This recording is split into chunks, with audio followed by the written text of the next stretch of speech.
Gadis bermulut granat. Flashback.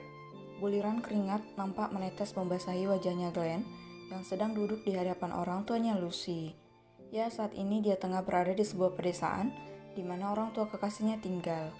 Setelah meminta izin pada Gabrieli, Glenn dengan dibantu oleh anak buah Nyonya Leona langsung menyambangi kediaman calon mertuanya. Dan seperti yang dikatakan oleh Lucy, begitu Glenn tiba dia langsung menjadi pusat perhatian semua warga. Semuanya sibuk menyentuh mobil yang dia gunakan, juga terus memandangnya dengan sorot mata penuh penasaran. Hingga pada akhirnya dia bertemu dengan seorang gadis remaja yang wajahnya terlihat sangat mirip dengan Lucy. Dan Glenn sangat yakin kalau gadis ini adalah calon adik iparnya. "Permisi, apa kau yang bernama Naina?" tanya Glenn ramah. Sambil mengerutkan kening, Nania menganggukkan kepala. "Iya, kau siapa?" "Namaku Glenn, aku calon suami kakakmu Lucy." "Calon suaminya Kak Lucy?" tanya Nania sembari menelisik penampilan pria yang baru saja mengaku sebagai calon suami kakaknya. "Tapi kenapa kau lebih terlihat seperti bodyguard, seorang rentenir?" "Ya Tuhan, tidak mungkin gadis ini adalah saudara kembarnya Elea kan?" Meski cukup sesak mendengar tuduhan Nania, Glenn mencoba sabar. Mungkin karena dia datang dengan memakai setelan jas, jadi gadis ini berpikir sedemikian rupa tentangnya. Nania, apa aku boleh bertanya sesuatu padamu?" "Apa aku terlihat seperti akan membiarkanmu untuk bertanya?" tanya Nania sarkas. Kak Lucy adalah matahari di keluarganya, jadi Nania beranggapan kalau pria ini datang dengan membawa niat kurang baik karena langsung memperkenalkan diri sebagai calon suami Kak Lucy, di mana kakaknya sendiri tak pernah memberitahu keluarga jika telah memiliki kekasih. Wajar bukan kalau dirinya merasa curiga. "Nan, kau sedang bicara dengan siapa?"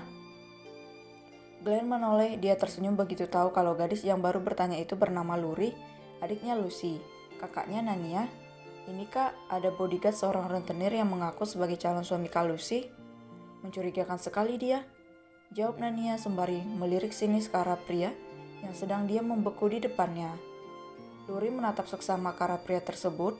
Tak lama kemudian dia tersenyum, begitu menyadari kalau di belakang pria ini ada penjaga yang biasanya datang bersama Nyonya dan Tuan Ma. "Kak, mari masuk ke dalam. Ayah dan ibu tidak akan bisa keluar rumah jika tidak ada yang membantu," ajak Luri sopan. "Ah, baiklah. Luri, bisakah kau membantuku mengambil bingkisan di mobil? Aku membawa banyak hadiah dari kota. Tolong nanti kau bantu bagikan untuk warga desa yang lain juga," sahut Glenn lega karena Luri tidak mematikan Nania. "Kak Luri, kau masuk saja ke dalam rumah, biar aku yang membantu Kak Glenn mengambil hadiah," timpal Nania dengan semangat. "Ayo Kak." Glenn cengok, dia bingung dengan sesuatu yang baru saja terjadi. Kemana perginya tatapan Dewi Perang yang terus ditunjukkan oleh gadis bernama Nania ini? Kenapa sikapnya langsung berubah begitu dia menyebutkan tentang hadiah? Sungguh, Glenn berani menjamin 100% kalau Nania adalah kembaran Elea. Tidak bisa terbayangkan jika kedua gadis bermulut granat ini disatukan. Glenn yakin sekali pasti akan ada banyak korban berjatuhan. "Kak, maaf ya kalau sikap adikku membuat kakak tidak nyaman. Dia memang tipe gadis yang selalu memperlihatkan perasaannya secara terang-terangan.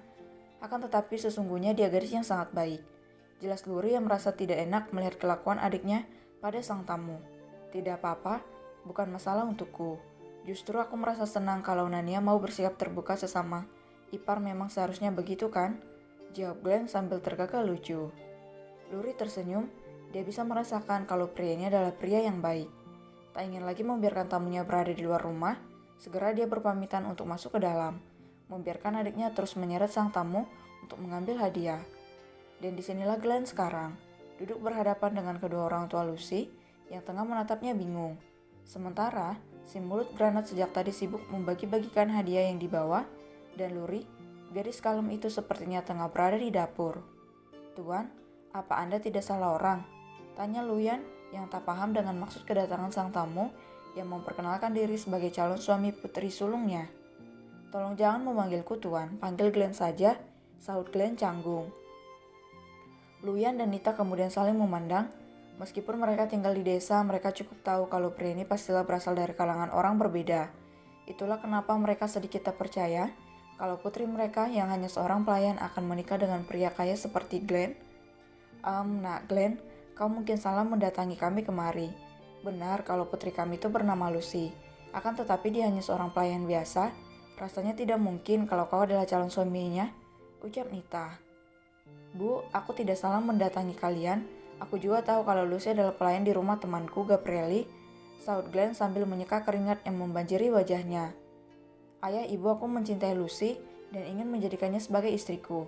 Tidak peduli apakah dia seorang pelayan ataupun seorang gelandangan, di mataku Lucy itu adalah sesosok bidadari yang bisa memberiku kehangatan. Sejak kecil aku tidak pernah merasakan apa yang namanya perhatian.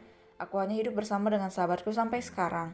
Semenjak mengenal putri kalian, hidupku berubah dan aku tidak mau jika harus berpisah dengannya. Hidupku bisa hancur jika sampai kehilangan Lucy.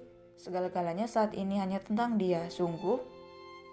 Luyan tersenyum ketika Glenn tanpa canggung memanggilnya dengan sebutan ayah. Luyan bisa melihat keseriusan di mata Glenn saat membicarakan tentang putrinya. Putriku hanya gadis biasa, nak Glenn. Jangan terlalu melebih-lebihkan. Itu fakta, ayah. Aku sama sekali tidak melebih-lebihkan. Glenn kembali menyeka keringat yang terus saja keluar membasahi wajahnya. Dia benar-benar sangat gugup, jantungnya seperti akan terlepas ketika berhadapan dengan orang tua kekasihnya. Diminum kak tehnya? Maaf ya, hanya bisa menyediakan minuman sederhana ini. Ucap Luri sambil meletakkan 3 gelas teh hangat di atas meja. Glenn mengangguk, dia kini tengah mempersiapkan kata yang tepat untuk mengatakan tujuannya datang kemari. Ayah, ibu, Luri, sebenarnya aku datang kemari adalah untuk menjemput kalian ke kota. Lucy sedang sakit. Semua orang sangat kaget begitu diberitahu kalau Lucy sedang sakit. Tak terkecuali si mulut granat, dan ia langsung berlari mendekat dengan mata berkaca-kaca kemudian memegang erat lengan Glenn. Kak Lucy sakit apa? Kenapa dia tidak mengabari kami di sini? Glenn menghela napas, dia lalu mengelus puncak kepala Nania yang sudah terisak. Kemudian menatap ke arah mertuanya yang terlihat begitu shock. Sebaiknya kalian tanyakan langsung padanya. Jangan khawatir, sekarang kondisinya sudah berangsur membaik. Aku juga sudah mencarikan dokter dari luar negeri yang akan merawat Lucy sampai sembuh total. Dan ini, perkataan Glenn terjeda, dia lalu mengeluarkan beberapa lembar foto dari saku jasnya, di mana foto tersebut berisi gambar rumah yang baru dia beli sebelum datang ke desa ini. Glenn sudah mempersiapkan segalanya sebelum memboyong orang tua dan adik-adiknya Lucy untuk tinggal di kota bersama mereka nanti. Aku ingin membawa kalian semua pindah ke kota supaya Lucy tidak perlu lagi tinggal berjauhan dengan kalian. Di sana nanti kalian semua akan tinggal di rumah ini. Aku sengaja membelinya atas nama Lucy agar kalian tidak merasa canggung. Dan aku baru akan tinggal bersama kalian setelah menikah dengan Lucy. Jadi ayah, ibu, Luri, dan Nania, kalian mau kan ikut aku pindah ke kota? Kasihan Lucy, dia begitu merindukan kalian. Luyan, Nita, Luri, dan Nania ternganga lebar begitu melihat betapa mewahnya rumah yang ada di dalam gambar. Setelah itu mereka menatap Glenn tanpa berkedip. Tuan Glenn, Nyonya Besar Leona dan Tuan Besar Greg sudah menunggu kalian semua. Akan sangat tidak sopan jika kita membiarkan mereka menunggu terlalu lama, ucap salah seorang penjaga. Ah, begitu ya, sahut Glenn kemudian meneguk teh miliknya. Kalau begitu ayo kita semua berangkat. Sekarang, Bio Luyan kebingungan. Tapi kami belum mempersiapkan baju ganti untuk dibawa ke sana. Glenn tersenyum, dia beranjak dari duduknya kemudian menghampiri mertuanya yang sedang kebingungan. Ayah, jangan khawatir. Semuanya sudah aku persiapkan di rumah baru kalian, termasuk juga dengan sekolahnya Luri dan Nania. Nanti di sana juga akan ada 2 perawat khusus yang akan merawat ayah dan ibu. Kalian hanya perlu bahagia sebelum bertemu dengan Lucy, itu saja. Hah? Tak ingin mengulur waktu, Glenn segera meminta semua orang untuk bergegas masuk ke dalam mobil. Dia dengan senang hati membopong ayah mertuanya yang tak lagi memiliki kaki saat ingin berpindah duduk ke dalam mobil mewah miliknya. Kak Glenn, sepatuku bagaimana? Dan hadiah-hadiahnya? Tanya Nania yang baru tersadar dari keterkajutannya saat mobil mulai bergerak meninggalkan halaman rumahnya. Nanti di sana kau bisa membeli sepatu sebanyak yang kau mau. Jangan khawatir, jawab Glenn sambil tersenyum. Benarkah? Tentu saja. Calon suami kakakmu ini sangat kaya. Aku bahkan bisa membelikanmu sepatu beserta pabrik yang membuatnya. Mata Nania langsung memicing. Cuy, dasar sombong. Ingat kak, orang sombong jenajahnya bisa ditolak bumi. Glenn sesak napas, dia langsung melonggarkan dasinya yang entah kenapa serasa mencekik lehernya. Nania, bicara yang sopan. Kak Glenn jauh lebih tua darimu, nak.